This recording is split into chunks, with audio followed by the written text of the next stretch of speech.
sejahtera bagi kita semua.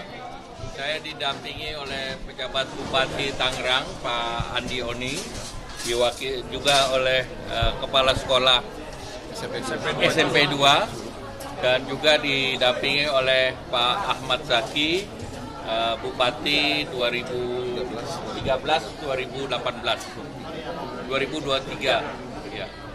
Dalam agenda pagi ini kami melihat simulasi untuk makan dengan biaya 15.000. Dan tadi sudah bisa dilihat di kelas-kelas, dan ini salah satu sekolah yang volunteer untuk menyiapkan makanan untuk anak-anak. Dan kemarin sekolah ini juga jadi volunteer untuk apa tadi?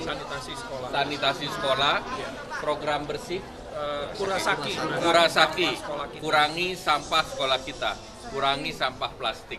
Jadi saya lihat di tiap kelas sudah ada botol dispenser, kemudian para siswa itu membawa tumbler dan juga kotak makanan. Di mana kotak makanan itu diisi di sini di kantin dengan berbagai menu.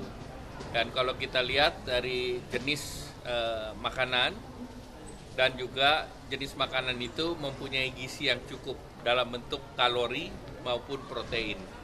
Jadi di sini hanya kita mau melihat simulasinya, bagaimana ini bisa dilaksanakan di sekolah, kemudian bagaimana ini bisa melibatkan UMKM di sekitar sekolah dengan gizi yang terjaga dan higienis. Nah, ini juga salah satu sekolah yang kantinnya apa namanya? Kantin bersih sehat. Kantin bersih dan sehat. Jadi Pak Kepala Sekolah juga sudah mendorong kantin bersih dan sehat, sehingga dengan demikian ini semuanya memenuhi persyaratan agar kita bisa meningkatkan gizi di anak-anak sekolah SD maupun SMP. Pak, kantin bersih yang ada di daerah Jabodetabek kan bukan hanya sekolah ini. Kenapa simulasi pertama milih sekolah ini, Pak? Karena sekolah ini yang volunteer. Ini kan semua volunteer, siapa yang mau duluan. Kami pemerintah membuka model siapa yang ingin membuat volunteer ini. Tadi Pak Bupati menyiapkan 3 tipe sekolah yang ada di sini, yaitu yang di perkotaan, pedesaan, dan pesisir. Jadi ini merepresentasi Indonesia. Pak, daerah yang tidak dari mana Pak? Pak, Satu-satu. daerah simulasi di mana aja Pak? Daerah simulasi. Dari dinas. Anggaran ini dari dinas Pak Bupati. Nah, ini Pak Bupati namanya juga volunteer. Ya. Jadi Volunteer itu kan siapa yang mau mencoba program ini duluan. posisi Kemenko hari ini itu untuk Jadi kita belanja masalah.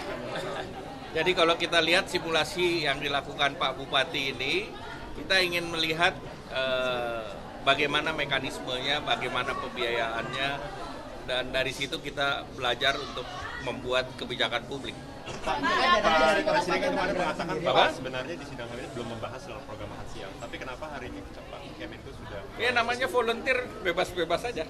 Ya kan saya sudah bilang waktu di peluncuran bukunya Budiman itu, seharusnya itu tidak dibicarakan sekarang, menunggu nanti presiden baru, misalnya Pak Ganjar yang dilantik atau Pak Anies atau Pak Prabowo gitu, menunggu itu. Artinya menunggu sesudah 20 Oktober agar lebih etis itu kan itu. Ya jadi sekarang ini bicaranya udah beda-beda. Presidennya bilang tidak bicarakan itu, menterinya bilang iya, ya macam-macam sudah. Karena ini udah mulai tidak terkoordinasi lagi isunya. Kalau tanggapan Prof, kalau soal makan siang gratis ini rencananya akan dibuat Menko sendiri Prof untuk menaungi ini. Ya terserah saja pada presiden terpilih. Ada simulasi makan gratis, udah diuji coba Pak.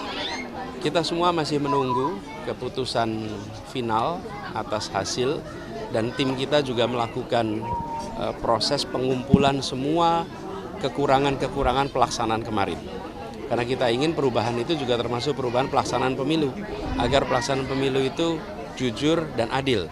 Dan semua ketidakadilan, semua ketidakjujuran kami akan laporkan dan kami akan perjuangkan untuk ditegakkan keadilan.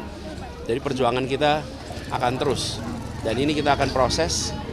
Tim hukum bekerja terus, baik tim hukum daerah maupun tim hukum nasional, mengumpulkan semua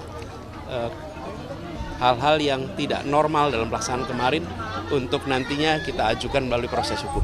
Apapun itu, kita pengen program ini bisa berjalan dengan baik, bisa tepat sasaran. Untuk nanti masalah anggaran, pelaksanaannya seperti apa yang nanti didiskusikan lagi. Jika ada kekurangan, dievaluasi lagi. Solo juga ada sasaran Mas, mungkin diuji cobakan Mas? Solo ada juga rencana uji coba juga? Ya nanti ya. Tenang aja. Wes dengan Mas Kanjeng Gusti ya.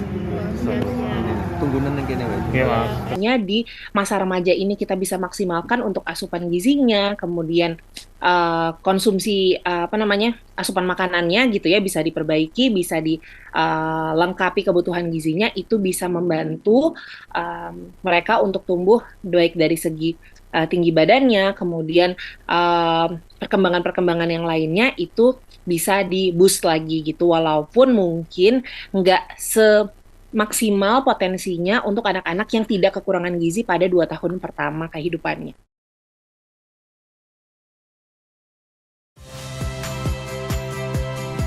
Saya Liviana Cerlisa. Saksikan program-program Kompas TV di siaran digital, pay TV, dan media streaming lainnya. Kompas TV, independen, terpercaya.